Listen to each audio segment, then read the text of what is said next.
клиничките симптоми кои што се јавуваат при инхалацијата на чад или било каква друга инхалација од штетни агенси доведува до дефинитивно оштетување на дишните патишта. Моментните симптоми кои што се јавуваат може да бидат во вид на кашлица, може да бидат во вид на отежнато дишење и гушење, во зависност од тоа колкава е дозата на токсичната супстанца која што се инхалира, и исто така може да се јави и долгорочен ефект во смисол на појава на хронични промени, на деструирање на сузокожата на дишните патишта, што може да биде вовед во една хронична тешка респираторна болест, така наречена хронична обструктивна белодробна болест, а да не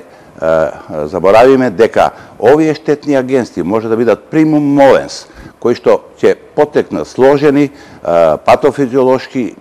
и други реакции кои што можат да го активираат механизмот на појава на алергии, која што е астматичната болест, која што е многу карактеристична за дишните патишта, така што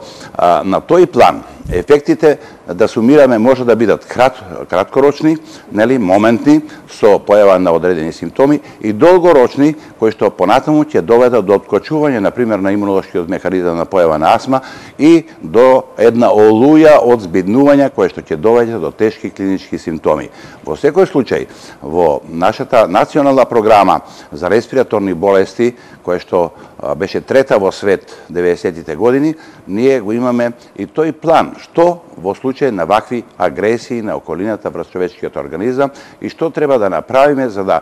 нашите болни, нашите пациенти ги заштитиме од оваа агресија на околината, правилно дијагностицирање, откривање на причинскиот агенс. Во случајов сигурно дека треба, најважна мерка е